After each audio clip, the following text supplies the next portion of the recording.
Good morning. Welcome to our American Revolution program.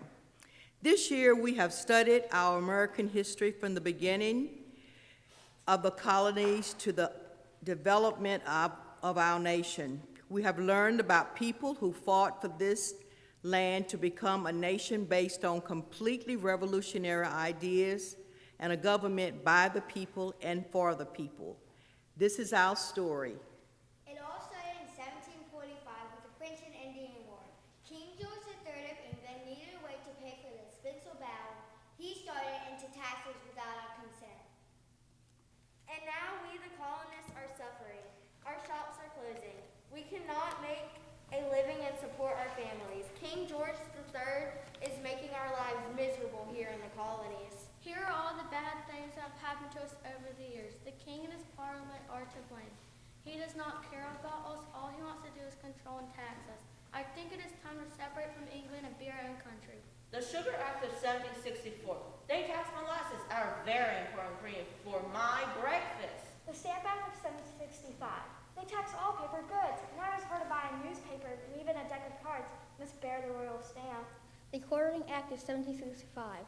They required us to house and feed the British soldiers. The Townshend Act of 1767. They taxed tea, lead, paint, and glass. Enough is enough. The Boston Massacre of 1770. Chaos erupted in Boston and the British shot at us. Poor Christmas the Tuxie even died. 9 of us were killed. Innocent colonists were killed at the hands of the Redcoats. In the Intolerable Act of 1774, after we dumped tea into the Boston Harbor at the Boston Seaside, the king punished us by closing the harbor so that no goods could come in or out. Does that mean to starve us? He also took our right away to vote. We have put up with enough. King George has made many attempts to exert his authority over us. Why should he rule us if he lives across the Atlantic Ocean? This is enough for a revolution. We should overthrow the British government. We can't be ruled by these tyrannous people anymore. They are thousands of miles away and do not know anything about our lives here in the colonies. It is time for freedom. It is time for revolution. Revolution! The Continental Congress has put together a list of grievances against the king. There are many things the parliament has done to ruin us. We will use these grievances to protest in the streets of Boston and all over the colonies. Enough is enough. We will unite together and can win against the king and his parliament. To the crowd, if you agree with this list of grievances and stand for life, liberty, and freedom, yell and holler. Here is the first grievance. The king has not allowed the colonists equal representation in the English parliament. He has not accepted our olive branch petition that would have been a fair way to compromise with the king. The king keeps his armies here to control us, even in peaceful times. We should throw those lobsterbacks into the ocean. I do not mind paying a little bit more taxes, but we should be allowed to send representatives to Parliament to let our voices be heard. We should be shouting our slogan, no taxation without representation through our cities and towns. The king would love to see a civil war break out in the colonies. He's even encouraged the Indians to attack us. These are just a few of the grievances we have against the king. He's a madman. Now it's your time to stand up and be a patriot and fight for your freedom.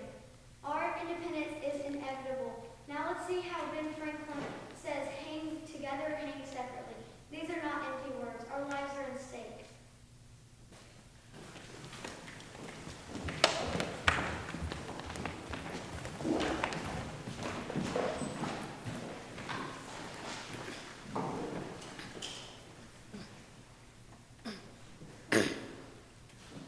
I am George Washington, and I was the first president, and I led all of this.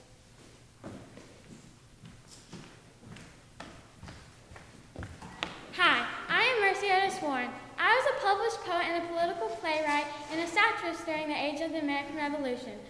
I wrote many books like The Rise, History, Progress, and Termination.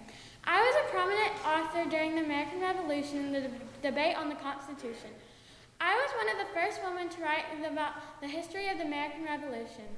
My husband, James Warren, was the president of the Massachusetts Provincial Congress and the Paymaster General of the Continental Army during the American Revolutionary War.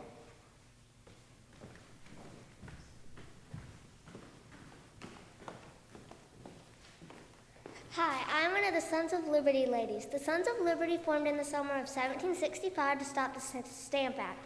One of the big things the Sons of Liberty did was the Boston Tea Party. The Boston Tea Party was when many people dressed up as Mohawk Indians and dumped 92,000 pounds of tea into the Boston Harbor. Another big thing the Sons of Liberty did was the Boston Massacre. It all started when a boy started throwing rocks at a soldier, and then many people joined in. The soldier called for help. Crispus Attucks was one of the poor people that died in this situation. The Sons of Liberty were a big part in the Revolutionary War.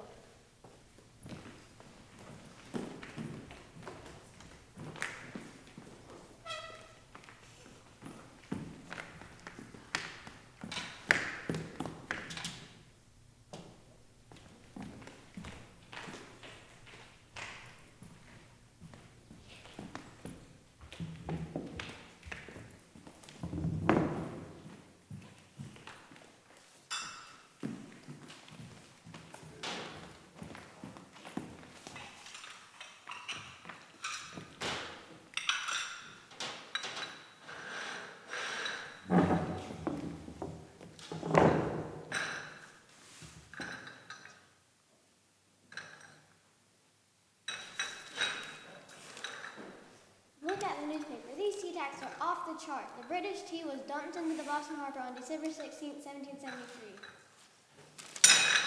Oh no, let me see. Well, they say the tea was worth $18,000. According to the news, a group of men disguised as Mohawk Indians boarded 3 British tea ships and dumped 342 barrels of tea into the Boston Harbor. At least the Patriot leader Samuel Adams organized the Tea Party with 60 members of the Sons of Liberty. Can you believe that over 92,000 pounds of tea were poured into the Boston Harbor? No way.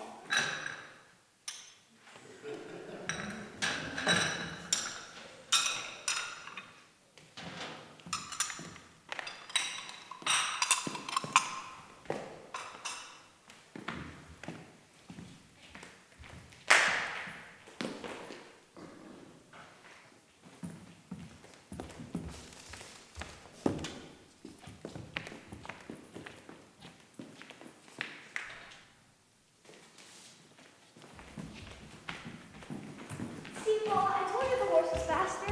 Walking more besides a riding horse. What? I am Paul Revere. I was a silversmith and a patriot in the colonies. Many people think I was born on January 1st, 1735. Though I was really born on December 21st, 1734. Not many know this, but I was in the Sons of Liberty and I was at the Boston Tea Party. I was also at the Boston Massacre. I am most famous for riding the Midnight Ride. Yeah, because the Midnight Ride was all yours. Oh, mind your own beeswax. My horse ran for almost 20 miles. I hope I warned the local militia that the British were coming, but people in the future fabricated what I said. What I really said was something like the regulars are coming. My friend and I rode through Massachusetts and... My friend, hey, at least mine was alone. Continuing, I got to meet Samuel Adams and John Hancock, but got captured by British officers on the way to Concord. Yeah, by pure luck. Anyhow, how old were you when you were on your Midnight Ride? I was 41 years old on the ride. 41? My goodness, you're an old man. I was 16. Oh, stop being so arrogant. I died from natural causes on May 10, 1818 at the age of 83. I died with a modest life. Now let's see what you have to say about your life, Sybil. Hello, everyone. I'm Sybil Luddington. Now to start, Revere, it wasn't just you. I did it too. And I did so much more. No, you did the same thing as me, only a year later. Whatever. Anyhow, 20 miles? Nah, I rode 40 miles, twice as much as yours. Honestly, I should be more famous than you times 2, because I rode twice as much as you. Anyhow, I'm famous for my Midnight Ride too, Mr. Paul Revere, and instead of saying, the regulars are coming, I said, the British are burning Danbury, muster at Luddington's Mill. I know, so much cooler. Nah, not really. Anyways, I rode alone, longer, and as a teenager. Yeah, thank you. What happened during your childhood? You never mentioned where you were born. I was 16 on my Midnight Ride. That's not when you're a child. When were you born? Well, I don't remember anything, okay? That was a long time ago, and you never said anything about your childhood either. I said when I was born, didn't I? Whatever, Revere. Back to my glorious, amazing, outstanding, etc. story. Yeah, right. My Midnight Ride was the highlight of my young years, but you never know if a new adventure will be the highlight of my old ones. When were you born? Oh yeah, kind of got lost in my amazing self. Wow. Anyhow, I was born on April 5th, 1760. Sorry for the wait. Then died on February 26, 1839 at the age of 78. Now that we're done, let's see what Virtue, Sarah, and Harry have to say.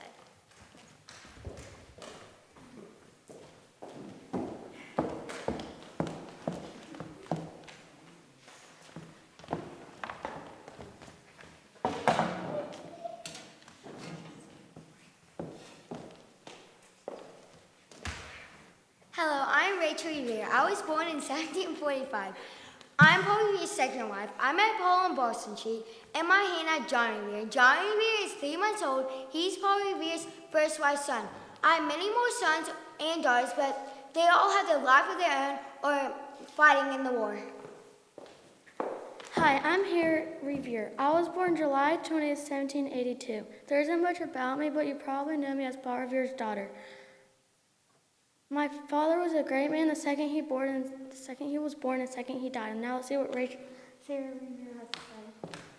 Hello there, I'm Sarah Revere. I was born on April the 1st in 1776 and sadly died on July the 4th in 1876. Most people know me as a writer or as Paul Revere's first child. I was most involved in the French and Indian War. Now that you know about my beautiful self, here's a day in the life of the Reveres. Stop, Harry, I'm trying to make dinner. Oh, I was having fun. Go stop, I'll write your dad. Sarah, go take Harriet to play, please. Yes, ma'am. Are we going to make uniforms for our brothers? Yes, we are. Harriet, you're going to sit with Miss Mary. No, I don't like her. You can't say that, Harriet. She stayed with you when Dad was on his famous midnight ride.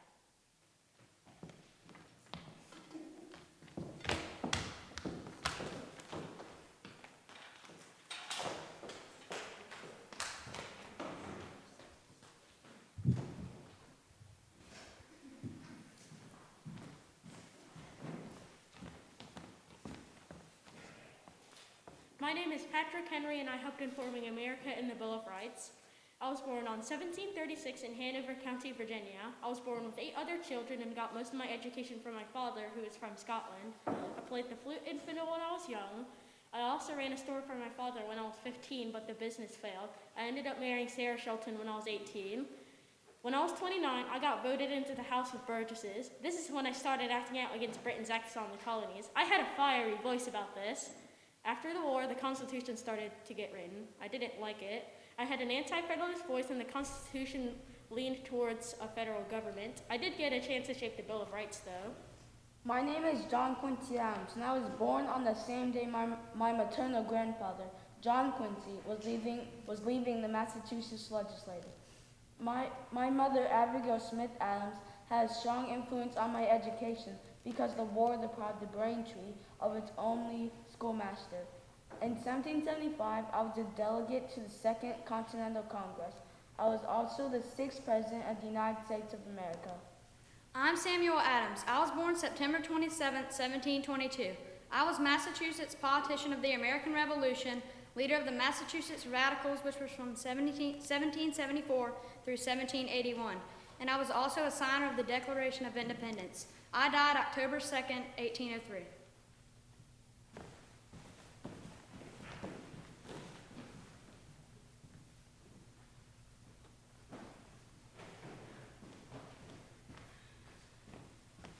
I am Thomas Payne. I was born in Thetford, England on January 29, 1747. My life in England was marked by repeated pain and disappointment. My pay was insufficient to cover living costs, but I used part of my earnings to purchase books and scientific apparatus.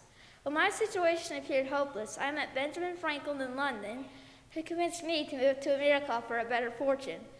On November 30th, 1774, I arrived in Philadelphia, and little did I know of the revolution there.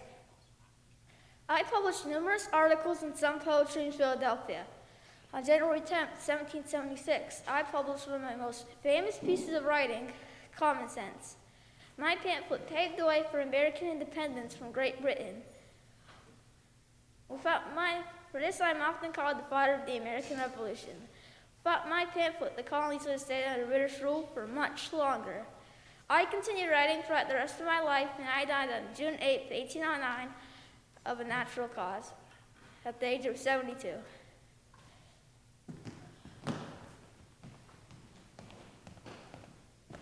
We need more than one man to do this operation.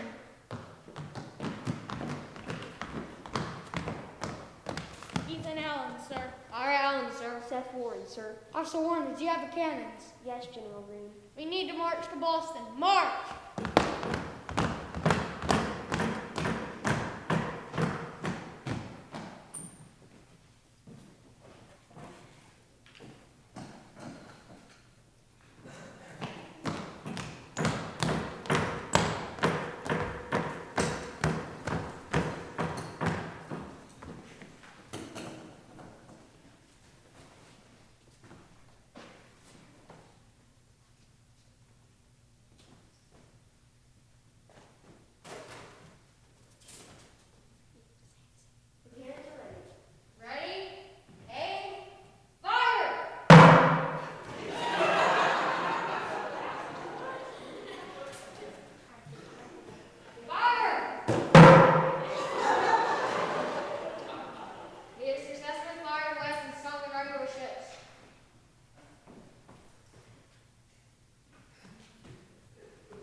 Those are the Green Mountain Boys. They don't really know what they're doing. But they did drag cannons 2,000 miles to Boston.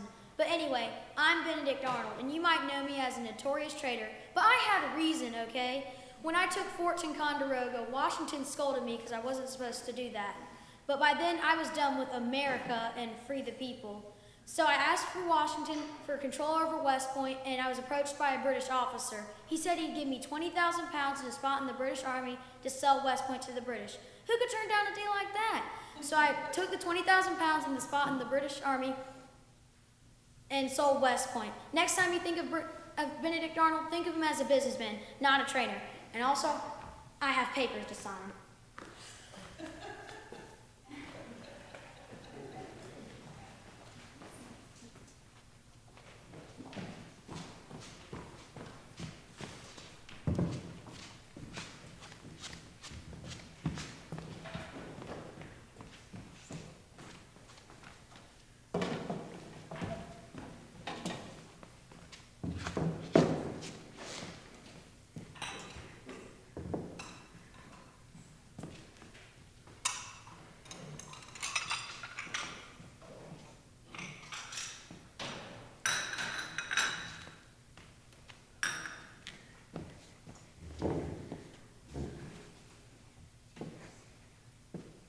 Martha, dear, when is Abigail going to get here?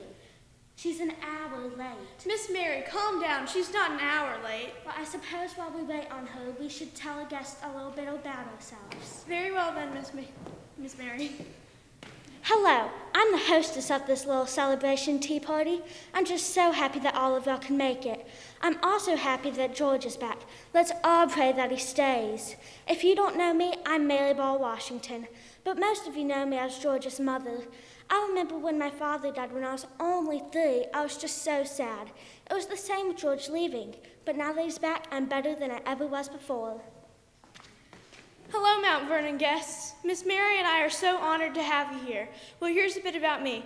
I was born 23 years after Miss Mary. She's a bit of an old lady. When George went to lead the Continental Army in that awful war against the British, I went with him. I cooked, cleaned, and cared for him and his wounded soldiers. Now he and I are back here in Mount Vernon, and we're so happy. Okay, enough about you. Let's go find Abigail. Hello, I'm here. Oh, I guess I'm late to a celebration. Hi, I'm Abigail Smith Adams, and my husband was John Adams. He is so very sweet. John is very happy to have George back. I was not only an early advocate for women's rights, but I was very opposed to slavery, and John was constantly traveling as a lawyer.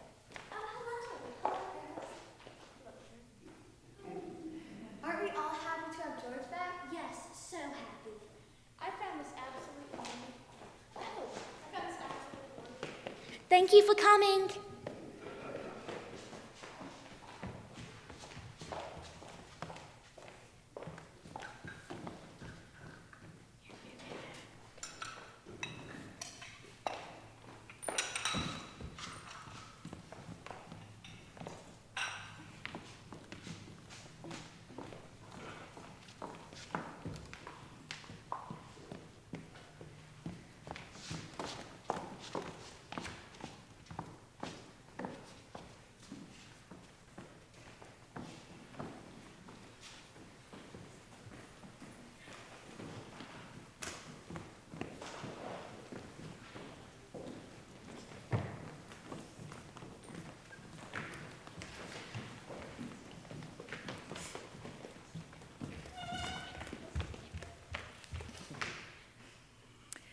The American Revolution changed our country and its effects were felt around the world.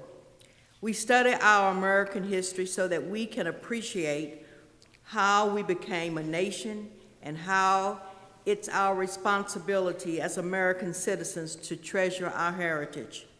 Please stand and join us for the Pledge of Allegiance and singing the national anthem. I pledge allegiance to the flag of the United States of America and to the republic for which it stands, one nation, under God, indivisible, with liberty and justice for all. Can you see by the dawn's early light what so proudly we hailed at the twilight's last gleaming, whose bright stripes and bright stars through the perilous fight o'er the ramparts we watched were so gallantly streaming, and the rocket's red glare, the bombs bursting in air, gave proof through the night that our flag was still there. Oh, say does that star-spangled banner yet wave o'er the land of the free and the home of the brave?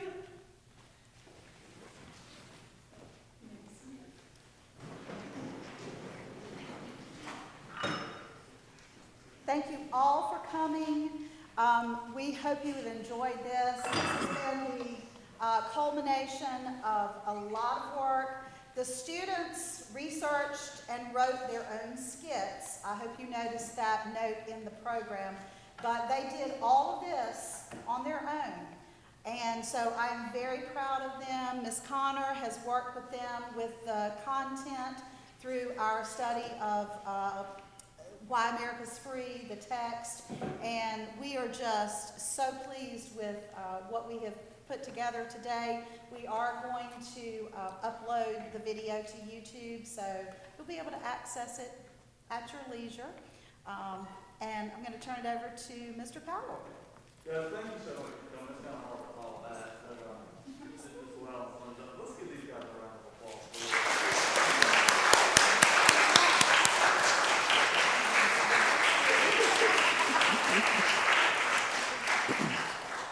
As mentioned last week with our third grade performance, and now this week with fifth grade, we have a ton of talent here at all things. And these guys showed up this morning, and you can tell the hard work and the effort that has gone into this, and that it's facilitated on this night as well. But guys, well done. We were so proud of you guys, and we're so blessed to be able to have this program today. And again, we're so glad that you guys are able to join us. And I keep saying this every chapel, but we're so ready to pack this chapel and get everybody in here. But guys, you did an amazing job. I think we have a future Clemson engineer here with the cannon over there. Clemson engineer. So I'll put that part in there. We won't get into that one. I'm kidding, but guys, y'all did such a great job this morning. We're so proud of you. And guys, well done. Well done. This is what makes all things what all things. So we're blessed to be part of the All-State family, guys. We're proud of you. Great job. So glad you put that on us this morning. And thank you for responding as well. Guys, well done. Let's do one more round.